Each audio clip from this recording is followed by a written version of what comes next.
तो नमस्कार, आप सभी का स्वागत है आपके अपने यूट्यूब चैनल एक्सेस एकेडमी पर। दोस्तों, आज के इस वीडियो में 12,460 शिक्षक भर्ती में स्कूल आवंटन को लेकर के सुप्रीम कोर्ट सुनवाई से जुड़ी हुई बड़ी अपडेट के साथ साथ आज की कुछ प्रमुख खबरें, जैसे यूपी पुलिस री एग्जाम में हुआ बड़ा बदलाव, शिक्षा सेवा चयन आयोग गठन, आरओ एआरओ पीसीएस मेंस परीक्षा के साथ साथ नई शिक्षक भर्ती के विज्ञापन को लेकर के महत्वपूर्ण अपडेट डिस्कस करेंगे। आप सभी से निवेदन है कि वीडियो को बिना स्किप किए हुए अंत तक देखें, जिससे वीडियो में शेयर की गई सारी जानकारी को आप आसानी से समझ सके।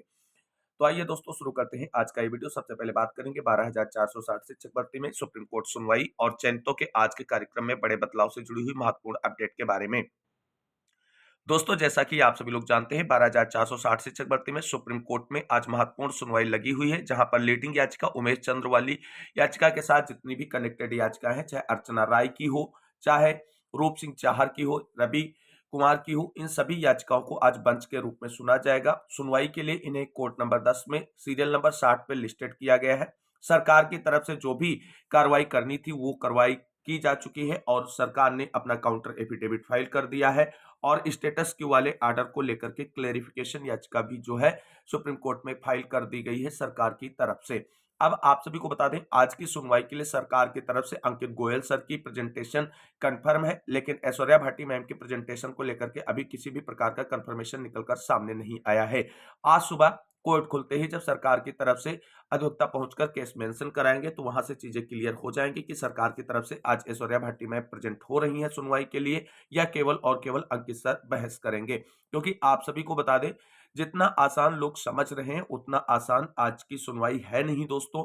और आज की सुनवाई के लिए ऐश्वर्या भाटी मैम की प्रेजेंटेशन बहुत ही महत्वपूर्ण हो जाती है सरकार के परिप्रेक्ष्य से, क्योंकि सरकार को अपना काउंटर एफिडेविट ही नहीं लगाना है, बल्कि उसका जो काउंटर एफिडेविट को सबमिट किया गया है उस पर उनको आर्गुमेंट से जो है सुप्रीम कोर्ट को कन्विंस भी करना है। क्योंकि अगर आप कन्विंस करने में असफल रहे तो मामला आप सभी के उलट भी जा सकता है और जो उम्मीदें हम लोगों ने लगा कर बैठी हैं उसके विपरीत भी कार्रवाई हो सकती है।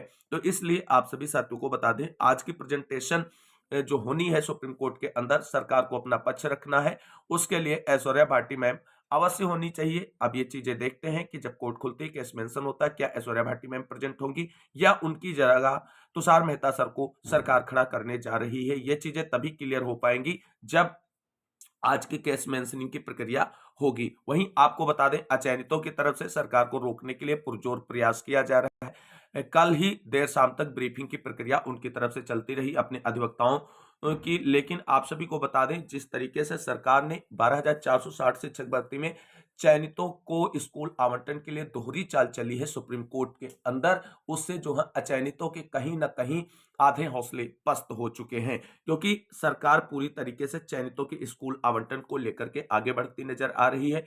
क्योंकि उसने, आप सभी को बता दें, काउंटर एफिडेविट जो मांगा गया था अर्चना राय वाली याचिका पर, उसे फाइल किया है। और आप सभी लोग जानते हैं कि जो आर्डर आया था स्टेटस क्यू का, जिसमें वैकेंट सीट पर स्टेटस क्यू जारी किया गया था सरकार की तरफ से, सुप्रीम कोर्ट की तरफ से सरकार के लिए, उसको लेकर के क्लेरिफिकेशन रिक्वेस्ट भी सुप्रीम कोर्ट में फाइल की गई है। और आर्डर आपको बता दें क्लेरिफिकेशन पर ही आ जाएगा और उसको लेकर के ही स्कूल आवंटन की प्रक्रिया आगे बढ़ाई जा सकती है।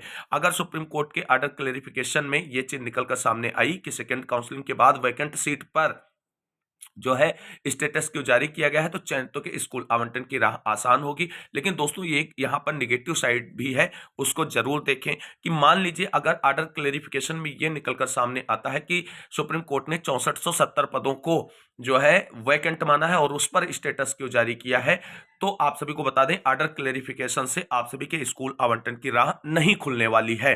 तो फिर सरकार को आर्डर जो अर्चना राय वाली याचिका है जिसपे काउंटर एफिडेविट फाइल किया है, उस पे बहस करते हुए काउंटर एफिडेविट को पूरी तरीके से सही सिद्ध करेगी अपने आर्गुमेंट से, और उसके बाद जो आदेश आएगा तब स्कूल आवंटन के लिए आगे कार्रवाई सुनिश्चित की जाएगी। तो ये चीजें आपको समझनी होंगी, केवल और केवल बहुत ही सकारात्मक नहीं सोचना है, एक जो नेगेटिव साइड होता है उस पर भी नजर बनाए रखनी है, वरना हम लोगों का नुकसान हो सकता है। तो उम्मीद करेंगे कि सरकार जिस तरीके से मजबूती को लेकर के सुप्रीम कोर्ट गई है और वहां पर अपना पक्ष रखने के लिए तैयारी की है, उम्मीद करेंगे कि आज सरकार की तरफ से एक धमाकेदार बहस होगी और अर्चना राय वाली याचिका पर जिस पे काउंटर एफिडेविट फाइल किया गया है, अपने काउंटर एफिडेविट को अपने आर्गुमेंट से सही सिद्ध करते हुए अर्चना राय वाली याचिका पर आज ही जो है फाइनली सुप्रीम कोर्ट को कन्विंस करते हुए याचिका खारिज कराने का प्रयास करेगी। और यही काउंटर एफिडेविट में सरकार की मांग भी की गई है दोस्तों कि ये याचिका जो है इसका कोई लोकस नहीं बनता है और ये पूरी इनवैलिड रूप से फाइल की गई सुप्रीम कोर्ट में, तो इसलिए इस याचिका को तुरंत खारिज किया जाए। तो पहली प्रायोरिटी अगर सरकार याचिका खारिज कराने पर लगाती है तो यह ज्यादा बेहतर होगा, क्योंकि याचिका खारिज होने से फिर आर्डर क्लेरिफिकेशन को लेकर के कोई बात ही नहीं बचेगी, क्योंकि अर्चना राय की याचिका पर ही स्टेटस क्यू का आदेश निर्गत किया गया है। तो अगर अर्चना राय वाली याचिका पर सरकार आज धमाकेदार बहस करते हुए याचिका को खारिज कराने में सफल होती है, जैसा कि लेखपाल भर्ती वाले मामले में सरकार ने अपने बड़े अधिवक्ताओं को भेजकर धमाकेदार आर्गुमेंट के तहत याचिका खारिज कराई थी, वैसे ही आज अगर याचिका खारिज होती है अर्चना राय वाली तो स्कूल आवंटन की राह तो खुलेगी ही चयनितों के, और उस पर मुहर तो सुप्रीम कोर्ट से लगेगी ही। इसके साथ साथ आप सभी को बता दें जो वैकेंट सीट है उनके लिए थर्ड काउंसलिंग के रास्ते भी खुल जाएंगे और सरकार और विभाग फिर रिक्त पदों पर थर्ड काउंसलिंग कराते हुए वंचित अभ्यर्थियों को नियुक्ति प्रक्रिया का हिस्सा बना सकती है। तो कुल मिलाकर के आज आप सभी को बता दें सरकार को बहुत ही मजबूती से कोर्ट में उतरना है और मोस्ट सीनियर अधिवक्ताओं को लेकर के उतरना है, जिससे बेहतर पैरवी हो सके और मामले को निस्तारित किया जा सके। वहीं आप सभी को बता दें अचयनितों की तरफ से ये लगातार कहा जा रहा है कि आज ओपन टू ऑल मामले को लेकर के सुनवाई नहीं होगी। दोस्तों ऐसा कुछ भी नहीं कि सुप्रीम कोर्ट में जितनी भी याचिकाएं गई हैं सब आप सभी लोग जानते हैं कनेक्टेड हैं और सभी को आज बेंच के रूप में सुनवाई के लिए रखा गया है। तो सभी याचिकाओं पर विचार होगा, लेकिन मेन याचिका जो है इस समय अर्चना राय वाली है जिस पर स्टेटस क्यू जारी किया गया है। अगर अर्चना राय की याचिका खारिज होती है तो स्टेटस क्यू स्वतः खारिज हो जाएगा और उसको लेकर के फिर बिल्कुल परेशान होने की जरूरत नहीं। उम्मीद करते हैं और ईश्वर से प्रार्थना करते हैं कि आज सारी चीजें सुप्रीम कोर्ट में सकारात्मक हो, अर्चना राय की याचिका खारिज हो और हमारे चयनित भाई बहनों के स्कूल आवंटन पर सुप्रीम कोर्ट की मुहर लगे और जो अचयनित है जिनका कुछ ही पॉइंट से चयन रह गया है उन सभी को थर्ड काउंसलिंग के लिए मौका मिले और इस पर भी सुप्रीम कोर्ट की तरफ से एक बड़ा फैसला निकलकर सामने आए, जिससे 12,460 शिक्षक भर्ती मामले से जुड़ी हुई सभी विवादों का अंत किया जा सके। तो जो भी सुप्रीम कोर्ट की अपडेट होगी केस मेंशनिंग के बाद जो भी अपडेट निकलकर सामने आएगी आप सभी को चैनल के माध्यम से उसके बारे में जानकारी दी जाएगी। वही दोस्तों आप सभी लोग जानते हैं आज की सुनवाई को लेकर के चयनितों की तरफ से बड़ा प्लान किया गया है और बेसिक शिक्षा मंत्री संदीप सिंह जी के आवास पर सुबह 8 बजे से लगातार सुनवाई होने तक बैठे रहने का प्रोग्राम तैयार किया गया था, लेकिन फाइनली आप सभी को बता दें अब इस कार्यक्रम में बड़ा परिवर्तन किया गया है क्योंकि बेसिक शिक्षा मंत्री संदीप सिंह जी अपने आवास पर उपस्थित नहीं है और इसलिए मामले को लीड कर रहे अर्पित श्रीवास्तव की तरफ से इस समय बड़ा परिवर्तन कर दिया गया है और सभी को जानकारी भी प्रेषित कर दी गई है। दोस्तों यहाँ पर आप सभी लोग देख सकते हैं अर्पित श्रीवास्तव की तरफ से आप सभी के लिए जानकारी शेयर की गई है कि 12,460 शिक्षक भर्ती में बेसिक शिक्षा मंत्री संदीप सिंह जी अपने गृह जनपद अलीगढ़ में हैं और इसलिए आज वो लखनऊ आवास पर उपस्थित नहीं हो पाएंगे। तो इसलिए जो हम लोगों ने उनके आवास पर निवेदन कार्यक्रम रखा था उसको अब हम लोग मूव ऑन कर रहे हैं और आज आप सभी को SCRT चलना है और DG मैम से मिलना है और सभी लोगों को जो है SCRT पर DG मैम के ऑफिस के सामने ही बैठना है और 9 बजे तक सभी लोग SCRT जरूर पहुंच जाएं। तो चयनितों की तरफ से आज जो है बेहतर सुनवाई के लिए एक बड़ा निवेदन कार्यक्रम रखा गया है जिसमें अधिक से अधिक संख्या में चयनित भाई बहन लखनऊ पहुंच रहे हैं और उम्मीद है कि आज जो आप सभी लोगों का ये निवेदन कार्यक्रम है ये भर्ती से संबंधित अंतिम निवेदन कार्यक्रम होगा और इसके बाद फैसला जो है आप सभी के फेवर में निकलकर सामने आएगा। तो सभी चयनित भाई बहनों को अब SCRT पहुंचना है, बेसिक शिक्षा मंत्री संदीप सिंह जी के आवास पर नहीं पहुंचना है। 9 बजे तक हर हाल में सभी साथी पहुंच जाए, चाहे जहां भी हो सभी लोग SCRT पहुंचेंगे DG मैम कार्यालय के सामने। तो ये बड़ी अपडेट निकलकर सामने आ रही थी। हम मूव करते हैं आज की कुछ महत्वपूर्ण खबरों के तरफ, जहां पर बात करेंगे उत्तर प्रदेश पुलिस भर्ती परीक्षा के री एग्जाम को लेकर के बड़ी खबर निकलकर सामने आ रही है। यहाँ पर आप सभी लोग देख सकते हैं उत्तर प्रदेश पुलिस भर्ती परीक्षा री एग्जाम को लेकर के जो मंथन किया जा रहा है उसमें बड़े बदलाव के संकेत निकलकर सामने आ रहे हैं। सिपाही भर्ती की दोबारा परीक्षा ऑनलाइन कराने पर मंथन। सिपाही भर्ती परीक्षा में गड़बड़ी के बाद अब दोबारा लिखित परीक्षा कराने की तैयारी में जुटा उत्तर प्रदेश पुलिस भर्ती एवं प्रोन्नति बोर्ड ऑनलाइन परीक्षा के विकल्प पर भी विचार कर रहा है। सूत्रों के मुताबिक उच्चाधिकारी दोबारा होने वाली लिखित परीक्षा को फुल प्रूफ बनाने के लिए सारी संभावनाओं को टटोल रहे हैं। ऐसे में यदि परीक्षा कराने की जिम्मेदारी किसी अन्य सरकारी संस्थान को दे दी जाए तो हैरानी की बात नहीं होगी। दरअसल सिपाही सीधी भर्ती परीक्षा में गड़बड़ी के बाद बिना सेंधमारी के दोबारा परीक्षा कराना बोर्ड के लिए मुसीबत का सबब बन चुका है। अधिकारी इस बात को लेकर हलकान में है और दोबारा परीक्षा आयोजित करने के दौरान पेपर लीक, गैंग, सालभर गैंग, नकल माफिया से कैसे बचा जाए। वहीं परीक्षा कराने वाली कार्यदायी एजेंसी का चयन भी दोबारा होना है, जिसके लिए किसी निजी एजेंसी को मौका देने की हिम्मत अधिकारी जुटा नहीं पा रहे हैं। कई अधिकारियों का मत है कि भर्ती बोर्ड को दिल्ली पुलिस आदि की तरह परीक्षा कराने वाली किसी ऐसी सरकारी संस्था की सेवा लेनी चाहिए जिनके पास पेपर लीक आदि पर अंकुश लगाने का पुख्ता इंतजाम रहता है। यहाँ पर एक और अपडेट निकलकर सामने आ रही है कि पहले शारीरिक दक्षता परीक्षा कराने पर भी चल रहा है विचार। कुछ अधिकारी ऑनलाइन परीक्षा कराने के पक्ष में है, हालांकि इसके लिए बड़ी संख्या में कंप्यूटर सेंटरों की आवश्यकता होगी। वहीं 2 वर्ष पूर्व आयोजित दरोगा भर्ती की ऑनलाइन परीक्षा में तमाम गड़बड़ियां सामने आ चुकी हैं, जिसके बाद परीक्षा केंद्र बनाए गए कंप्यूटर केंद्रों के संचालकों के खिलाफ मुकदमे भी दर्ज हुए थे। ऐसे में इस विकल्प पर भी विचार हो रहा है कि अभ्यर्थियों की पहले शारीरिक दक्षता परीक्षा करा ली जाए, जिससे चयनित अभ्यर्थियों को लिखित परीक्षा में शामिल होने का मौका मिल सके। तो कुल मिलाकर के आप सभी को बता दें, चुनाव बाद उत्तर प्रदेश पुलिस भर्ती परीक्षा का री एग्जाम होता नजर आएगा और एक बड़े बदलाव के साथ इस बार री एग्जाम आप सभी को देखने को मिलेगा। मूव करते हैं आरओ, एआरओ और यूपी पीसीएस मेंस परीक्षा से जुड़ी हुई आज की महत्वपूर्ण अपडेट की ओर। दोस्तों, जैसा कि आप सभी लोग जानते हैं, उत्तर प्रदेश में आरओ एआरओ की परीक्षा जो है पेपर लीक के कारण रद्द कर दी गई है और वहीं पीसीएस परीक्षा जो है वो पोस्टपोन कर दी गई है, पीसीएस की प्री परीक्षा। और इन सभी प्रभावों के कारण आरओ एआरओ व पीसीएस की मुख्य परीक्षाएं भी टलनी तय मानी जा रही हैं। आयोग के कैलेंडर में दोनों परीक्षाएं जुलाई में प्रस्तावित थी, लेकिन 17 आरक्षित तिथियां भी बाकी हैं। कैलेंडर में ये तिथियां परीक्षाओं के लिए जो आरक्षित की गई उन पर आयोजित कराई जा सकती हैं। पेपर लीक मामले में समीक्षा अधिकारी, सहायक समीक्षा अधिकारी, प्रारंभिक परीक्षा पीसीएस 2023 निरस्त किए जाने और उसके बाद पीसीएस प्रारंभिक परीक्षा 2024 स्थगित किए जाने से दोनों भर्तियों की मुख्य परीक्षाओं का टलना भी तय हो गया है। आयोग ने पीसीएस 2024 की परीक्षा जुलाई में संभावित बताई है, जबकि आरओ एआरओ की पुनर्परीक्षा को लेकर के स्थिति अभी स्पष्ट नहीं है।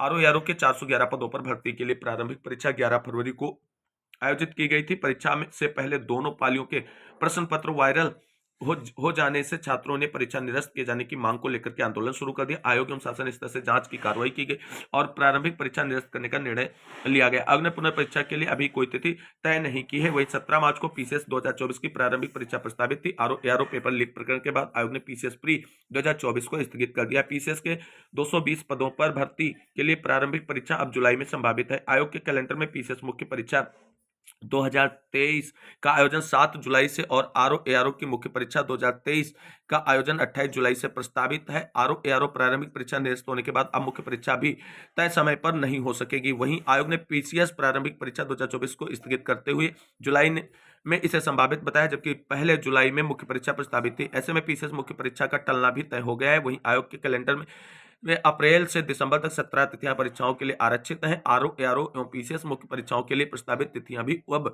आरक्षित तिथियों में शामिल हो जाएंगी। आयोग इन दोनों मुख्य परीक्षाओं के लिए प्रस्तावित तिथियों में भी आरओ एआरओ और पीसीएस की प्रारंभिक परीक्षा करा सकता है।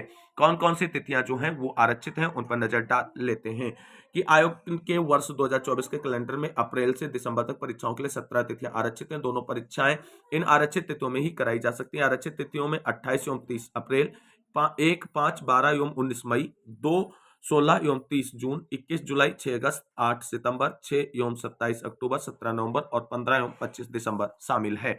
अब की बार एक और बड़ी तैयारी की जा रही है कि सिर्फ सरकारी स्कूलों को परीक्षा केंद्र बनाने की तैयारी की जा रही है। आरओ एआरओ प्रारंभिक परीक्षा 2023 में पेपर लीक की घटना के बाद उत्तर प्रदेश लोक सेवा आयोग आगामी परीक्षाओं में सिर्फ सरकारी स्कूलों को ही परीक्षा केंद्र बनाने की तैयारी कर रहा है। आरओ एआरओ परीक्षा में प्रदेश भर में 2387 केंद्र बनाए गए थे। आयोग को किसी भी परीक्षा में पहली बार इतनी बड़ी संख्या में केंद्र बनाए गए थे और इनमें बड़ी संख्या निजी स्कूलों की थी। अब तक हुई जांच में यही सामने आया कि पेपर किसी केंद्र से ही लीक हुआ है। परीक्षा बनाए गए निजी स्कूल निशाने पर हैं। ऐसे में आयोग की अगली परीक्षाएं निजी स्कूलों को परीक्षा केंद्र सूची से बाहर किए जाने की तैयारी की जा रही है। तो आरओ एआरओ और पीसीएस परीक्षाओं से जुड़ी बड़ी अपडेट के बाद मूव करते हैं अगली महत्वपूर्ण अपडेट की ओर। देख सकते हैं आप यहाँ पर सभी लोग चुनाव आचार संहिता के कारण शिक्षा सेवा चयन आयोग के गठन को लेकर के महत्वपूर्ण अपडेट के बारे में। दोस्तों, आचार संहिता लागू हुई तो फंस जाएगा आयोग का गठन। 1.5 साल से परीक्षा तिथि घोषित होने का इंतजार कर रहे हैं 14 लाख अभ्यर्थी। क्या है खबर? नए शिक्षा सेवा चयन आयोग के अध्यक्ष एवं सदस्यों की नियुक्ति प्रक्रिया अब तक पूरी नहीं हुई। लोकसभा चुनाव की अधिसूचना जारी होने वाली है। अधिसूचना जारी होते ही आचार संहिता लागू हो जाएगी और ऐसे में नए आयोग के गठन की प्रक्रिया भी फंस जाएगी। अशासकीय सहायता प्राप्त माध्यमिक विद्यालयों में टीजीटी, पीजीटी के 4163 पदों पर भर्ती के लिए 13 लाख से अधिक अभ्यर्थी और अशासकीय महाविद्यालय में असिस्टेंट प्रोफेसर के 1017 पदों पर भर्ती के लिए 1.4 लाख अभ्यर्थी 1.5 साल से अधिक समय से परीक्षातिथि घोषित होने का इंतजार कर रहे हैं। इन दोनों भर्तियों के लिए अगस्त 2022 में आवेदन की प्रक्रिया पूरी हो चुकी है, लेकिन नए आयोग के गठन के इंतजार में भर्ती प्रक्रिया अटकी हुई है। आयोग के अध्यक्ष एवं सदस्यों की नियुक्ति के लिए आवेदन की प्रक्रिया पूरी हो चुकी है। उच्च शिक्षा निदेशालय के सूत्रों का कहना है कि आवेदनों की स्क्रीनिंग भी पूरी हो चुकी है। आयोग के एक अध्यक्ष एवं 12 सदस्यों की नियुक्ति संबंधी आदेश जारी होना बाकी रह गया है। अभ्यर्थी चाहते हैं कि आचार संहिता लागू होने से पहले यह प्रक्रिया पूरी कर ली जाए ताकि नए आयोग के सक्रिय होते ही लंबित भर्तियों की परीक्षाएं कराई जा सकें। तो कुल मिलाकर के आप सभी साथियों को बता दें, अगर शिक्षा सेवा चयन आयोग के गठन को फाइनल आदेश निर्गत नहीं किया जाता है तो इस पर चुनाव आयोग की आचार संहिता का संकट मंडराने लगा है और अभ्यर्थियों को टीजीटी, पीजीटी, असिस्टेंट प्रोफेसर भर्ती तथा अन्य संबंधित परीक्षाओं के लिए इंतजार करना और पड़ेगा। तो ये महत्वपूर्ण अपडेट निकल कर सामने आ रही थी शिक्षा सेवा चयन आयोग के गठन से जुड़ी हुई। अब मूव करते हैं नई प्राथमिक शिक्षक भर्ती से जुड़ी हुई महत्वपूर्ण अपडेट। दोस्तों, जैसा कि आप सभी लोग जानते हैं, उत्तर प्रदेश में नई प्राथमिक शिक्षक भर्ती का विज्ञापन जो है 5 साल हो गए हैं और अभी तक नहीं निकाला गया है और विज्ञापन निकलवाने को लेकर के प्रशिक्षित अभ्यर्थियों की तरफ से लगातार प्रयास किया जा रहा है। और उसी क्रम में आप सभी को बता दें, नई प्राथमिक शिक्षक भर्ती के विज्ञापन को जारी कराने को लेकर के प्रशिक्षित जो अभ्यर्थियों की तरफ से आज एक बड़े स्तर पर धरना प्रदर्शन और आंदोलन का आयोजन लखनऊ में किया जा रहा है और लोकसभा चुनाव से पहले सरकार और विभाग पर दबाव बनाने का प्रयास किया जा रहा है अभ्यर्थियों की तरफ से, जिससे नई प्राथमिक शिक्षक भर्ती का विज्ञापन जारी किया जा सके। तो देखना यह है कि आज के धरना प्रदर्शन और बड़े स्तर पर किए जा रहे आंदोलन से क्या सरकार और विभाग पर कोई प्रभाव पड़ेगा और नई शिक्षक भर्ती के विज्ञापन पर विभाग विचार करेगा। हालांकि बेसिक शिक्षा मंत्री जी का अभी तक वही स्टेटमेंट है कि विभाग के पास नई प्राथमिक शिक्षक भर्ती के विज्ञापन को लेकर के कोई भी प्रस्ताव नहीं है और अभी हाल फिलहाल में ऐसी कोई संभावना भी नजर नहीं आ रही। वहीं अभ्यर्थी अपनी मांगों को लेकर के डटे हुए हैं। तो आज का दिन बहुत ही महत्वपूर्ण है नई प्राथमिक शिक्षक भर्ती के अभ्यर्थियों के लिए और उनकी तरफ से जो आज प्रयास किया जाएगा उससे जो भी अपडेट निकलकर सामने आएगी आप सभी को चैनल के माध्यम से डिस्कस की जाएगी। आज की इस वीडियो में बस इतना ही, मिलते हैं अगली वीडियो में, तब तक के लिए सभी साथियों को जय हिंद, जय भारत, वंदे मातरम।